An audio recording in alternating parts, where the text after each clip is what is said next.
Hello students, welcome back to another video जहां पे हम क्वेश्चन की प्रैक्टिस कर रहे हैं एडमिशन चैप्टर से। और क्वेश्चन है 6 मार्क्स के। Shyamlal and Sanjay were in partnership business sharing profit and loss in ratio 2:3।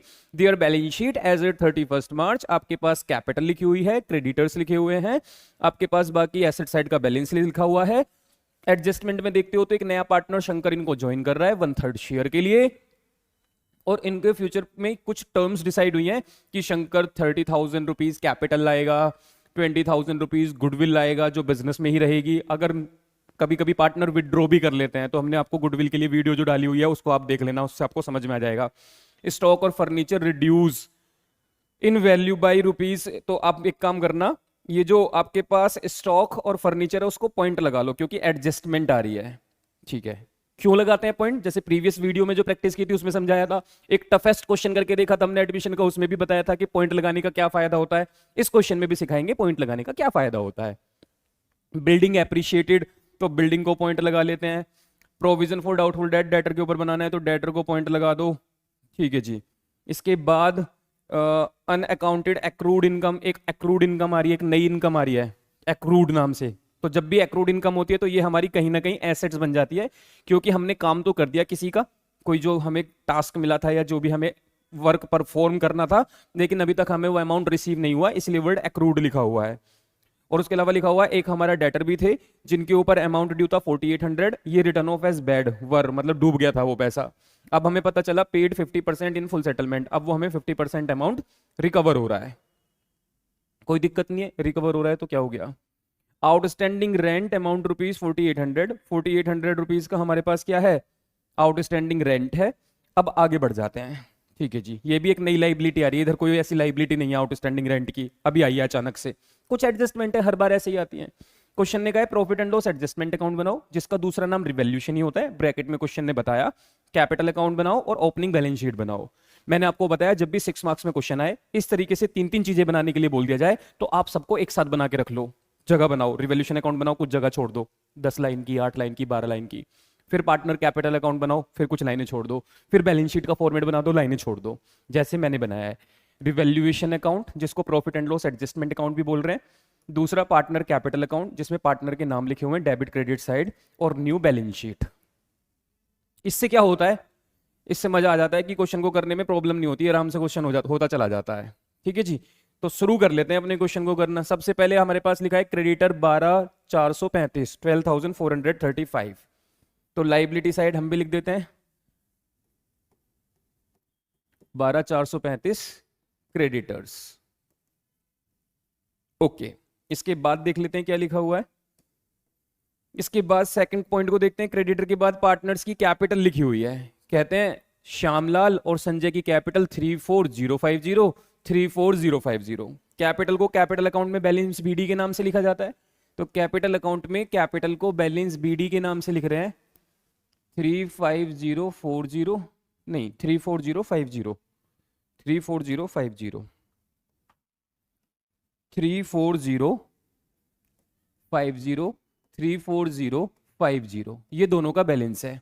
आप में से कुछ बच्चे सोच सकते हैं कैपिटल को क्रेडिट साइड क्यों लिखा, इधर क्यों नहीं लिखा डेबिट साइड? क्योंकि बच्चों कैपिटल का नेचर क्रेडिट का होता है, क्योंकि ये लाइबिलिटी होती है, इसलिए इसका ओपनिंग बैलेंस क्रेडिट साइड ही लिखा जाता है। अगर आप अब आगे पढ़ेंगे तो आप ये पाएंगे कि लाइबिलिटी साइड में जो आइटम थे हमने रिकॉर्ड कर लिए, अब एसेट साइड आते हैं। एसेट साइड में लिखा हुआ है कैश इन हैंड, तो आप एसेट में आएंगे और लिखेंगे कैश इन हैंड, और अमाउंट लिखा हुआ है 710। आप इसको यहां ब्रैकेट में लिख लें क्योंकि अभी कुछ और पैसा आएगा, क्योंकि नया पार्टनर आता है तो कैश वगैरह आता है, तो इसलिए आप इसे ब्रैकेट में लिख के चलें। कुछ एडजस्टमेंट है, अब बहुत सारी एडजस्टमेंट हो जाती है, इसलिए कैश को लाइनें ना छोड़ के इसी में प्लस माइनस करते हुए चलते हैं। तो बच्चों कुछ एक लाइन छोड़ देना और प्लस करते चले जाना, मैं अभी आपको सिखाता हूं। अभी रुक जाओ, 1 मिनट रुक जाओ, नेक्स्ट पॉइंट पे आओ। इसके बाद क्या लिखा हुआ है, cash at bank 11,925, cash at bank 11,925, cash at bank बाहर लिख दिया। इससे रिलेटेड कोई एडजस्टमेंट नहीं, हम मानेंगे नहीं बैंक में आया, हम तो कैश में मान रहे हैं तो बैंक में नहीं मानेंगे, बैंक में मानते तो कैश में नहीं मानते। वो डिपेंड करता है कि हमें क्वेश्चन ने इंफॉर्मेशन किस टाइप की प्रोवाइड कराई है। समझे आप मेरी बात को? चलिए आगे बढ़ते हैं। इसके बाद हमारे पास लिखा हुआ है सन्ड्री डेटर 5500, क्योंकि एडजस्टमेंट है, पॉइंट लगा हुआ है, तो सन्ड्री डेटर को लिखेंगे इनर कॉलम में। पहले तो लिख लेते हैं सन्ड्री डेटर, और अमाउंट को बाहर ना लिखकर 5500 इनर की कॉलम में लिखना और एक लाइन छोड़ देना, क्योंकि एडजस्टमेंट है। आगे बढ़ते हैं। इसके बाद हमारे पास लिखा हुआ है स्टॉक 18000, स्टॉक से रिलेटेड भी एडजस्टमेंट है, तो एक लाइन छोड़ के हमने पहले स्टॉक लिखा 18000 इनर कॉलम में, इसके लिए भी हमने एक लाइन छोड़ दी। पॉइंट लगाने का ये फायदा होता है कि जो भी एडजस्टमेंट है हमें पता है, तो हम एक साथ क्वेश्चन को करते हुए जा रहे हैं, तो जिससे रिलेटेड एडजस्टमेंट है उसके लिए कुछ स्पेस छोड़ते हुए चल रहे हैं एक एक लाइन का, क्योंकि एक एक एडजस्टमेंट पेंडिंग चल रही है। फर्नीचर और बिल्डिंग दोनों से रिलेटेड एडजस्टमेंट है। फर्नीचर 4400 लिखेंगे, एक लाइन छोड़ देंगे, और उसके बाद लिखा हुआ है बिल्डिंग से रिलेटेड भी एडजस्टमेंट है, लिखेंगे और एक लाइन छोड़ देंगे। तो इस तरीके से हमारे पास बैलेंस शीट से रिलेटेड जितनी भी इंफॉर्मेशन है, हमने उनको जहां जहां उनको पोस्ट किया जा सकता था कर दिया। अब हम अपनी एडजस्टमेंट पर आते हैं। कहते हैं शंकर जो कि हमारा पार्टनर है, वो 30,000 रुपीज कैपिटल ला रहा है। आप मुझे बताओ, जब भी नया पार्टनर कैपिटल लाएगा तो क्या उसका अमाउंट उसी की कैपिटल अकाउंट में पोस्ट कर देना चाहिए, 30,000 रुपीज शंकर के अकाउंट में? और रीजन क्या लिखेंगे आप? बाई कैश अकाउंट, क्योंकि नया पार्टनर कैश लेकर आया कैपिटल की फॉर्म में। क्योंकि बिजनेस में कैश इनफ्लो हुआ तो जो हमारा कैश बैलेंस होता है वो इंक्रीज हो जाता है, तो हम बैलेंस शीट में जो कैश 710 रुपए लिखकर बैठे हैं, इसी में 30,000 रुपीज हम प्लस कर देंगे कि हमारे बिजनेस में कैश आया, तो जो कैश बैलेंस था वो इंक्रीज हो गया। कुछ बच्चे सोच सकते हैं या बोल सकते हैं या उनके माइंड में आ रहा होगा कि सर 30,000 अगर आया तो क्या प्लस सीज या शंकर कैपिटल करके नहीं शो करोगे? मैंने कहा जरूरत नहीं है, सिर्फ प्लस करके दिखा दोगे तो भी ठीक रहेगा। और अगर आप अपना काम थोड़ा सा ज्यादा करना चाहते हो, तो आप प्रेजेंटेशन और अच्छा दिखाना चाहते हो, मार्क्स पूरे मिल रहे हैं, आप यहां लिख दोगे तो भी उतनी मार्क्स मिलेंगे जितना यहां प्लस करने के मिल रहे हैं। तो दोनों बातें ठीक है। आगे बढ़ते हैं। उसके बाद हमारे पास क्वेश्चन में लिखा हुआ है कि नया पार्टनर 20,000 रुपीज गुडविल ला रहा है, और हमने आपको सिखाया है कि जब भी नया पार्टनर गुडविल लाए 20,000, तो इस प्रीमियम को पहले वैल्यूड गुडविल में कन्वर्ट करो, तब क्वेश्चन को ज्यादा आराम से अच्छी तरीके से किया जाता है। तो हम जल्दी से स्टार्ट करते हैं। 20,000 रुपीज की गुडविल को पहले वैल्यूड गुडविल बनाते हैं, और इसको वैल्यूड गुडविल कैसे बनाया जाता है? तो चलो जी वर्किंग नोट बनाते हैं। वैल्यूड गुडविल, नए पार्टनर की गुडविल मल्टीप्लाई बाई उसी के शेयर का रेसिप्रोकल। तो ऐसा करने से जो हमारे पास 60,000 आया, ये कौन सी गुडविल आ गई? वैल्यूड गुडविल आ गई। इस वैल्यूड गुडविल को हमें क्या करना होता है? पहले ओल्ड रेशियो में और फिर न्यू रेशियो में बांटना होता है। तो मैं पार्टनर्स के नाम देखूं तो लिखा हुआ है श्यामलाल, संजय और शंकर। तो आप नाम लिख लो, श्यामलाल, संजय और शंकर। किस रेशियो में बांटो? पहले ओल्ड रेशियो जो कि 2:3 है, फिर किस रेशियो में बांटो? न्यू रेशियो जो कि पता नहीं है। तो हमें एक वर्किंग नोट बनाना होगा जिसमें हम न्यू रेशियो कैलकुलेट करेंगे। बच्चों जब भी न्यू रेशियो कैलकुलेट करने की इंफॉर्मेशन ना हो तो कैसे कैलकुलेट किया जाता है, इसके ऊपर ऑलरेडी एक वीडियो अपलोडेड है, लेकिन अब आप उस वीडियो को देख के आएंगे फिर इसको करेंगे, तो उससे बेहतर है कि मैं आपको न्यू रेशियो यहां भी चेक करके सिखा दूं कि इस टाइप के क्वेश्चन को किस तरीके से किया जाएगा। तो हम क्या करते हैं? टोटल प्रॉफिट 1 रुपीज मान के चलते हैं एग्जाम्पल के तौर पे। 1 में से नए पार्टनर का शेयर माइनस कर देते हैं 1/3, क्योंकि नया पार्टनर 1/3 के लिए आया है, तो रिमेनिंग शेयर 2/3 निकल कर आ जाता है। इस रिमेनिंग शेयर को ही हम उन पार्टनर्स में बांट देते हैं जो पुराने पार्टनर होते हैं। तो श्यामलाल और संजय दोनों के बीच में डिस्ट्रीब्यूट कर दिया जाएगा रिमेनिंग शेयर, जो कि 2/3 है। और किस रेशियो में? उनके ओल्ड रेशियो में, जो कि रेशियो है 2/5 और 3/5। चलो तो डिस्ट्रीब्यूट करते हैं। 2 2 जा 4, 5 3 जा 15, 3 2 जा 6, 5 3 जा 15। और जो नया पार्टनर आया है शंकर, जो कि 1/3 शेयर के लिए आया है, उसका डिनोमिनेटर इक्वल कर दो 5 की मल्टीप्लाई करके, तो 5/15। तो रेशियो आ गया 4:6:5। इसको आप न्यू रेशियो बोल सकते हैं। ठीक है जी। अब डिस्ट्रीब्यूट करो, पहले 60,000 को ओल्ड रेशियो में, तो कितना कितना आएगा बच्चों? 24,000, 36,000। ये डिस्ट्रीब्यूट हो गया ओल्ड रेशियो में। शंकर तब ओल्ड टाइम पे हमारा पार्टनर नहीं था। फिर अगर हम इसको न्यू रेशियो में डिस्ट्रीब्यूट करते हैं तो ये हो जाएगा 16,000, 24,000, 20,000। और देख लो, आपको पता भी होगा कि शंकर 20,000 रुपीज ही गुडविल लेकर आया था। ये इस वजह से लाया था 20,000, क्योंकि फर्म की गुडविल 60 थी। इस 60 में से हमने इसको 20,000 रुपीज लाने के लिए बोला था। Old minus new, 16 minus 24, 8,000 positive, sacrifice, sacrificing partner credit. 36 minus 24 तो 12,000 सैक्रिफाइस, सैक्रिफाइस मतलब क्रेडिट। और 0 माइनस 20,000 नेगेटिव 20,000 मतलब गेन, क्योंकि शंकर यहाँ पे प्रीमियम लेकर आ रहा है, तो इस वजह से हमें शंकर को डेबिट नहीं करना, क्योंकि क्वेश्चन ने साफ साफ लिखा है कि प्रीमियम लाएगा। तो हम यहाँ लिखते हैं बाय प्रीमियम फॉर गुडविल, क्योंकि जो सैक्रिफाइसिंग पार्टनर होते हैं उनके अकाउंट में तो पैसा क्रेडिट हो जाता है ना। तो हमने कहा श्यामलाल आपको 8,000 मिल जाएंगे, अभी हमने चेक करके देखा है आपको 8,000 रुपए मिलेंगे। संजय आपको 12,000 मिल जाएंगे। क्योंकि ये पैसा आ चुका है बिजनेस में, तो हम इसको कैश में प्लस कर देंगे 20,000 रुपीज, यहां प्लस कर लेते हैं। हमने कहा 20,000 रुपए और आ गए बिजनेस के अंदर, तो हमने उसको भी कैश में प्लस कर दिया। इसको डबल एंट्री सिस्टम बोला जाता है, कि अगर एक इंपैक्ट क्रेडिट साइड है तो इसी 20,000 का एक इंपैक्ट डेबिट साइड भी जाना चाहिए। क्योंकि ये पैसा आया तो हमारे एसेट डेबिट का नीचे रखती है, ये भी 20,000 से इंक्रीज हो गया। ओके, आगे बढ़ते हैं। नेक्स्ट ट्रांजेक्शन को देखें तो लिखा हुआ है स्टॉक और फर्नीचर रिड्यूस हो गया 10% से। देखो जी, स्टॉक और फर्नीचर को रिड्यूस करते हैं। हमारे पास स्टॉक कितना है 18, तो इसको रिड्यूस करने का मतलब डेप्रिशिएशन, और स्टॉक के बाद फर्नीचर भी रिड्यूस हो रहा है तो डेप्रिशिएशन 10% से। तो 18,000 का 10% 1,800 और 4,400 का 10% 440। चलो जी, इसको लेस कर देते हैं, तो ये हो गया 3,960, और इसको अगर माइनस करेंगे तो ये हो जाएगा 18,000 में 16,200। बताओ बच्चों, क्या दोनों ही लॉस हैं? और अगर लॉस होता है तो कहां रिकॉर्ड किया जाता है? प्री रिवैल्यूएशन अकाउंट या फिर profit and loss adjustment account, एक ही बात है। तो हमने लिखा टू फर्नीचर, फर्नीचर हमारा रिड्यूस हुआ 1,800 से, और हमारा स्टॉक रिड्यूस हुआ 440 से। ओके, तो हमने इस इंफॉर्मेशन को रिकॉर्ड कर दिया। आगे बढ़ते हैं। बिल्डिंग एप्रिशिएट हो गई 15,000 से। अगर बिल्डिंग 15,000 से इंक्रीज होगी तो बिल्डिंग को 15,000 से इंक्रीज कर दो। 40,000 की बिल्डिंग 15 से इंक्रीज होगी, कितने की हो गई होगी? 55,000। अब आप बताओ, आपकी अगर एसेट इंक्रीज हो रही है तो आपका प्रॉफिट, और प्रॉफिट होता है तो रिवैल्यूएशन अकाउंट में किधर लिखा जाता है? क्रेडिट साइड, क्योंकि सारे प्रॉफिट रिवैल्यूएशन अकाउंट में क्रेडिट साइड लिखे जाते हैं। तो आप लिखेंगे बिल्डिंग अकाउंट, और अमाउंट कितना लिखेंगे? 15,000 रुपीज। ओके फाइन, आगे बढ़ते हैं। तो हमारी एडजस्टमेंट हो चुकी है, सेकंड एडजस्टमेंट हो चुकी है। नेक्स्ट एडजस्टमेंट पे आते हैं। कहते हैं डेटर के ऊपर 5% प्रोविजन बनाओ। तो देखो जी, कितने रुपए के हमारे डेटर्स हैं?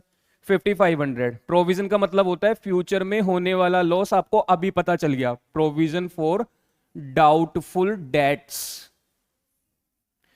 5,500 का अगर आप 5% कैलकुलेट करेंगे तो मे बी 275 आएगा। मैंने क्विक कैलकुलेशन की है माइंड में, 5% आप भी करके देखें तो 275 आना चाहिए। अगर आप इसको माइनस करेंगे तो 5,225 आ जाना चाहिए, आई थिंक। चलिए जी, कर लेना। अगर कुछ कैलकुलेशन मिस्टेक हो तो कमेंट कर देना, मुझे लगता है ये बचेगा। अगर फ्यूचर में आप फिर से प्रोविजन बना रहे हो और फ्यूचर का लॉस अभी रिकॉर्ड कर रहे हो, तो लॉस तो है ही ना। और अगर रिकॉर्ड हो गया तो लॉस कहां रिकॉर्ड किया जाता है? रिवैल्यूएशन अकाउंट में, debit side. To provision for doubtful debts account, और अमाउंट कितना? 275। Very good. नेक्स्ट एडजस्टमेंट पर आते हैं।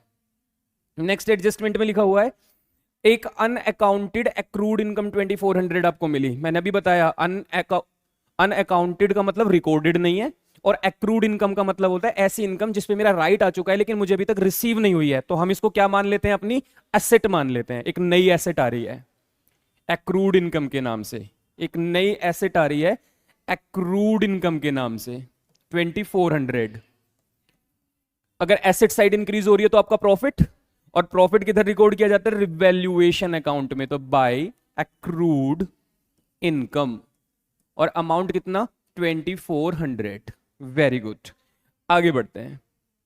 इसी ट्रांजेक्शन को फुल स्टॉप के बाद अगर आगे बढ़ते हैं, कुछ बच्चे सोचते हैं एक ही ट्रांजेक्शन है, पता नहीं, कंफ्यूज हो जाते हैं। एक्चुअली क्या है ना, फुल स्टॉप का मतलब ये ट्रांजेक्शन यहाँ खत्म हो गई, इसके बाद से नेक्स्ट ट्रांजेक्शन स्टार्ट हो रही है। ए डेटर, एक डेटर है whose dues 4,800, जिनके ऊपर 4,800 उधार था हमारा। डेटर वो होते हैं ना जो फ्यूचर में हमें अमाउंट पे करते हैं, तो उनके ऊपर 4,800 था। वर return of age bad debt. वर का मतलब पास्ट में हम उनको बेड डेट मतलब डूबा हुआ मान चुके थे 4800। अब अचानक से पता चलता है कि 50% रुपीज उनसे सेटलमेंट में रिसीव हो रहे हैं। अगर डूबा हुआ पैसा रिकवर होता है तो इसको बेड डेट रिकवर बोला जाता है और ये हमारा एक प्रॉफिट होता है। क्योंकि हमारा प्रॉफिट है तो रिवैल्यूएशन अकाउंट में क्रेडिट साइड लिखा जाएगा। आप लिख सकते हैं बेड डेट रिकवर के नाम से 2400, क्योंकि 4800 का सिर्फ 50% रिकवर हो रहा है। क्योंकि ये 2400 हमें रिसीव हो रहा है तो जो हमारा कैश बैलेंस है हम इसी में 2400 और ऐड कर देते हैं, तो अब हमारी एक ट्रांजेक्शन कंप्लीट हो जाती है। इसके बाद आगे बढ़ते हैं, नेक्स्ट ट्रांजेक्शन पे आते हैं। ये भी कंप्लीट हो गई। Outstanding rent 4800। आउटस्टैंडिंग रेंट का मतलब एक लाइबिलिटी जिंदा हुई है। Outstanding rent 4800। नई लाइबिलिटी का आने का मतलब नुकसान, और जो भी लॉस होता है रिकॉन्स्टिट्यूशन के टाइम पे, चाहे एडमिशन हो, रिटायरमेंट हो, डेथ हो, चेंज इन पीएसआर हो, किधर रिकॉर्ड किया जाता है? Debit side. Outstanding rent 4800। आगे बढ़ते हैं। अगर आप ट्रांजेक्शन में आगे चेक करोगे तो अब और कोई इंफॉर्मेशन नहीं है, क्वेश्चन यही खत्म हो गया है। तो हमें क्या करना है? इसकी बैलेंसिंग। और बैलेंसिंग कैसे करते हैं बच्चों? सबसे पहले रिवैल्यूएशन अकाउंट का टोटल, उसके बाद कैपिटल अकाउंट का टोटल, और उसके बाद बैलेंस शीट का टोटल। तो सबसे फर्स्ट करते हैं रिवैल्यूएशन का टोटल। अगर हम देखें तो क्रेडिट साइड का टोटल ज्यादा है तो पहले क्रेडिट का टोटल कर लेंगे। टोटल कर लो बच्चों इसका। तो अब मैं मिलता हूं आपको टोटल करके, और इस अमाउंट को माइनस करके चेक करते हैं कि कितना प्रॉफिट आता है। आप भी कैलकुलेशन कर लो। मैं यूं गया यूं आया।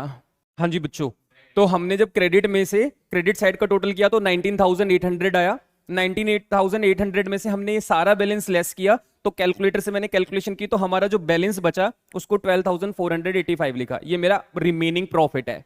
इस प्रॉफिट को मैंने ओल्ड पार्टनर्स में इन ओल्ड रेशियो में डिस्ट्रीब्यूट कर दिया। तो जब आप इस अमाउंट को डिस्ट्रीब्यूट करेंगे इस रेशियो में तो आंसर आएगा 49947491। क्योंकि ये मेरा प्रॉफिट है तो ये पार्टनर्स को दिया जाएगा। तो पार्टनर्स के अकाउंट में चलते हैं क्रेडिट साइड, क्योंकि प्रॉफिट क्रेडिट साइड ट्रांसफर होते हैं और लॉस पार्टनर्स के अकाउंट में डेबिट साइड ट्रांसफर होते हैं।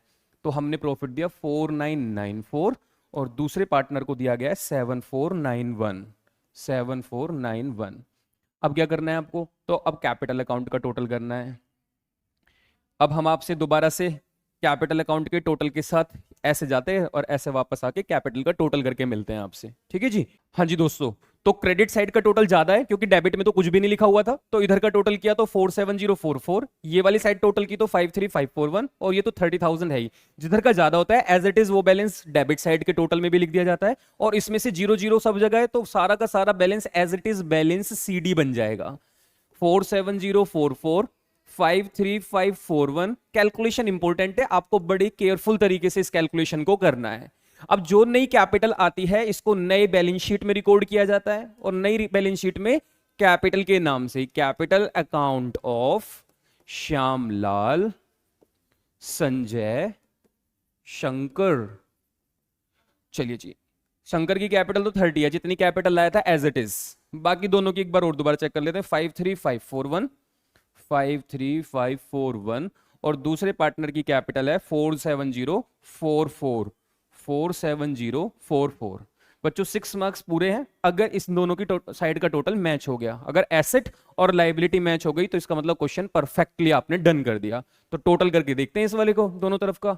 तो फिर से टोटल करते हैं। मैं कैलकुलेटर पे जल्दी से करके आता हूं, थोड़ा फायदा उठाते हैं यूट्यूब का, है ना, तो एडिटिंग वगैरह करने का। तो आए 1 मिनट में। तो बच्चों 1 मिनट का काम 1 सेकंड में खत्म हो गया। दोनों साइड का टोटल हमारा मैच हो गया, और अगर दोनों साइड का टोटल मैच हो जाता है तो मतलब बोर्ड एग्जाम में आपके 6 मार्क्स कंफर्म हो गए। तो इसी तरीके से आपको प्रैक्टिस करनी है। आपको आपका अल्टीमेट गोल क्या है? अल्टीमेट गोल होता है बैलेंस शीट को मैच कराना, और जो कि मैच हो गई तो इसका मतलब आपको वहीं वेरीफाई हो जाएगा कि आपने क्वेश्चन को ठीक किया था। तो देखो ये था आपकी बैलेंस शीट, इसके बाद ये था कैपिटल अकाउंट, आप इसका स्क्रीनशॉट लें। इसके बाद आपके पास रिवैल्यूएशन अकाउंट, आप इसका स्क्रीनशॉट लें, जिसका दूसरा नाम profit and loss adjustment account भी होता है। अगर एग्जाम में क्वेश्चन आ गया कि prepare profit and loss adjustment account, तो कंफ्यूज मत हो जाना। इसके बाद आपके पास ये पूरा फॉर्मेट बना हुआ है, जो कि पूरा क्वेश्चन है ये आपके सामने। हम मिलेंगे आपसे नेक्स्ट वीडियो में, आप अपना ख्याल रखना। अगले क्वेश्चन में आते हैं प्रैक्टिस के साथ कुछ यूनिक लेकर। तब तक के लिए बाय बाय, टेक केयर, जय हिंद, जय भारत।